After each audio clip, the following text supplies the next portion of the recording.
కొండా సురేఖ పదవి ఉంటుందా? ఊడిపోతుందా? అనేటువంటి చర్చ ఒకటి జరుగుతోంది. అంటే సినిమా పరిశ్రమలో హీరోలందరూ చాలా సీరియస్‌గా ఖండించారు. అంటే ఇండస్ట్రీ అంతా ప్రభుత్వం మీద గుర్రుగా ఉన్నట్టుగా ఒక అభిప్రాయం చాలా మందిలో కలుగుతోంది. ఈ అభిప్రాయం కలగటంతో పాటు ఈరోజు ఉదయం నుంచి ఒక వార్త సర్క్యులేషన్‌లో ఉంది. అది ముఖ్యమంత్రి రేవంత్ రెడ్డి గారు ఆవిడకి ఫోన్ చేసి మందలించారని కూడా ఒక వార్త చాలా మీడియా సంస్థలు ప్రచారంలో పెట్టాయి. దానిలో వాస్తవం ఉందా లేదా అనేది పక్కన పెట్టేస్తే అంటే నిర్ధారించట్లేదు ఎవరు కూడా. ఫోన్ చేసి మందలించారట ఈ టకారం వాడి చెప్తున్నారు. అది జరిగితే జరుగుండొచ్చు, లేకపోతే లేదు. అయితే ఈ నేపథ్యంలో ఇండస్ట్రీ మొత్తం ప్రభుత్వం పట్ల గుర్రుగా ఉంది. అందరు హీరోలు చాలా సీరియస్‌గా ఖండించారు. అందులో అందరు హీరోలు ఒకే పద్ధతిలో ఖండించారు. జూనియర్ ఎన్టీఆర్ కొంచెం డిఫరెంట్‌గా స్పందించాడు. ఇంకా బాలకృష్ణ నుంచి స్పందన రాలేదు అనేది కనిపిస్తోంది. అయితే ఈ వాతావరణంలో కొండా సురేఖ గారు బీసీ కమ్యూనిటీ కాబట్టి ఆవిడ్ని సినిమా పరిశ్రమని మంచి చేసుకోవటానికి ఆవిడ్ని బలిపశువుని చేస్తారా అనేటువంటి ఒక కోణం ఇప్పుడు కొత్తగా బయటకొచ్చినటువంటి పరిస్థితి. అంటే సినిమా పరిశ్రమ హర్ట్ అయింది అనేది రేవంత్ రెడ్డి గారికి అర్థమయ్యి ఆయన ఆవిడ్ని పదవి నుంచి తొలగించటం ద్వారా వీళ్ళని సంతృప్తి పరుస్తారు అనే వాదన జరుగుతోంది. కానీ నిజంగా సినిమా హీరోలు అంత సీరియస్‌గా ఉన్నారా? ఈ విషయంలో కలిసికట్టుగా ఉన్నారా? సాలిడారిటీ చూపిస్తున్నారా? అనేది అనుమానమే. ఎందుకు అనుమానం అంటే నిజంగా సాలిడారిటీ చూపించుంటే చిరంజీవి గారి నేతృత్వంలో అందరు హీరోలు నిజానికి ఆవిడ మామూలు మాట అనలేదు. ఇది కొత్త మాటేం కాదు. అంటే గతంలో ఇలాంటి పుకార్లు వచ్చినప్పటికీ బహిరంగంగా ఆ మాట మాట్లాడటం. నాగార్జునని ఆవిడన్న మాట మామూలు మాట కాదు. అంటే ఒక మామగారు కోడల్ని అలా అనకూడని మాట ఆయన ఇవ్వకూడని ఆదేశం ఇచ్చినట్టుగా. అలాంటి ఆదేశాలు ఇచ్చే వాళ్ళకి ఒక ప్రత్యేకమైన పదం ఉంది. తెలుగులోనూ ఉంది, ఇంగ్లీష్‌లోనూ ఉంది. దాదాపుగా ఆ పదంతో నాగార్జునని సంబోధించింది ఆవిడ. కాబట్టి ఇది అంత ఈజీగా తీసుకునే వ్యవహారం కాదు. ఖండనలతో ఇది అయిపోయే వ్యవహారం కాదు.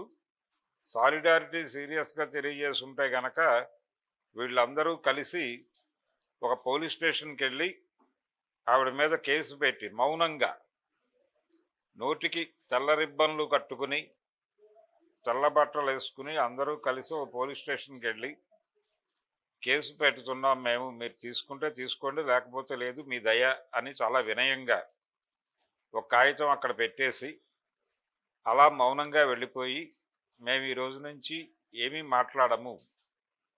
టిక్కెట్ల రేట్లు పెంపు గురించి కూడా మేము మాట్లాడము.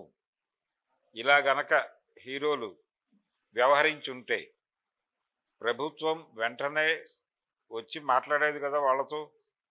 కానీ ఆ రకమైన సాలిడారిటీ ఉందని నేనైతే అనుకోవడం లేదు. అంటే అటువంటి స్టెప్స్ తీసుకుంటారా అనేది అనుమానమే. అయితే కొండా సురేఖ గారు నాగార్జున్ని అన్న మాట అయితే ఇంత స్థాయి ఆందోళన చేయదగినటువంటి మాటే అందావిడ. చిన్న మాట ఏం కాదు. తుడుచుకుని వెళ్ళిపోయే మాట అనలేదావిడ. దాదాపుగా చాలా అంటే ఆహ్, ఎవడు భరించలేనటువంటి మాట అనేసిందావిడ. అనేసింది కాబట్టి పైగా అది అంతా ప్రచారంలో ఉన్న విషయమే కదా! నేను కొత్తగా ఏం చెప్పాను అందావిడ. కేటీఆర్ లీగల్‌గా ప్రొసీడ్ అవుతాను అనేదో అన్నాడు గానీ, నాగార్జున గారు ఇంకా లీగల్‌గా ప్రొసీడ్ అవుతాను అనే మాట కూడా అన్నట్టుగా ఎక్కడా లేదు. లీగల్‌గా ప్రొసీడ్ అవ్వాల్సిన విషయమే ఇది. లీగల్‌గా ప్రొసీడ్ అవ్వడం తప్ప ఇలా ఖండనలు, వాళ్ళు వీళ్ళు చర్చించుకోవటాలు ఇదంతా అనవసరం. విషయం కోర్టు పరిధిలో పెట్టి, కోర్టు ఎలా డెసిషన్ తీసుకుంటే అలా వ్యవహరించటం అనేది ఇలాంటి వ్యవహారాల్లో చేయదగినటువంటి పని. ఇది ఒక యాంగిల్.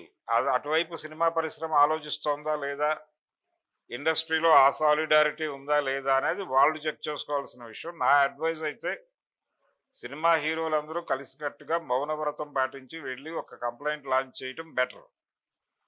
ఇది జరిగితే ఎలాగూ ఆవిడ ప్రభుత్వం కొంచెం సీరియస్‌గా వ్యవహరించే అవకాశం ఉంది. అయితే కొండా సురేఖ గారిని పదవిలోంచి తప్పించేసి ఈ సమస్యని మసిపూసి మారేడుకాయ చేసే ప్రయత్నం జరుగుతోంది అనేటువంటిది ఒక వార్త వినిపిస్తోంది. ఇది కూడా పట్టించుకోవాల్సిన విషయమే. అంటే నిజానికి కొండా సురేఖ గారు మాట్లాడటానికి ముందే బీఆర్ఎస్ పార్టీ ఓడిపోయి కాంగ్రెస్ గెలిచి ప్రభుత్వం ఏర్పడిన కొత్తలోనే ఈ ఫోన్ ట్యాపింగ్ వ్యవహారం ముందుకొచ్చింది. ఫోన్ ట్యాపింగ్ ఆయన కొంతమంది కాల్స్ ట్యాప్ చేసి ఆ కాన్వర్జేషన్స్ తన దగ్గర పెట్టుకుని అవి వినిపించి బ్లాక్మెయిల్ చేసి కొంతమంది హీరోయిన్స్ని ఆయన వాడుకున్నారు కేటీఆర్ అనేది ఒక మాట చాలా కాలం క్రితమే సర్క్యులేషన్లోకి వచ్చింది. దాదాపు అదే ఈవిడ కొంచెం ఎక్స్పాండ్ చేశారు. అయితే ఆ కథలో ఏంటంటే నేరేషను నేరుగా కేటీఆరే సమంతాన్ని బ్లాక్మెయిల్ చేశాడు. బ్లాక్మెయిల్ చేస్తే ఈవిడ ఆయన కంట్రోల్లోకి పెడుతోంది. అది నచ్చక వీళ్ళు ఆవిడని బయటకు పంపించేశారు కుటుంబం నుంచి అనేది ఆ నేరేటివ్. దానికి టోటల్ భిన్నమైనటువంటి నేరేషన్ ఈవిడిచ్చారు కొండా సురేఖ గారు. అంటే వీళ్ళు ఎన్కన్వెన్షన్ కోసం, ప్రొటెక్షన్ కోసం వాళ్ళు అప్రోచ్ అయినప్పుడు ఆయన కోరిన కోరికని వీళ్ళు తీర్చడానికి సిద్ధపడిపోయిన సమంత గారు సిద్ధం కాకపోవడం వలన ఆవిడ కుటుంబంలోంచి పంపించేశారు అనేది ఈవిడ నేరేషన్. అయితే ఈవిడ నేరేషన్లో ఉన్న ప్రాబ్లం ఏంటంటే ఒకవేళ సీరియస్గా ఆయన అలాంటి కోరి ఉంటే ఈవిడ ఒబలైజ్ చేయలేదు కాబట్టి ఆయన నిర్మోహమాటంగా అన్కన్వెన్షన్ని కూల్చేసి ఉండాలి కదా, ఎందుకు కోల్చలేదు అనేది ప్రశ్న.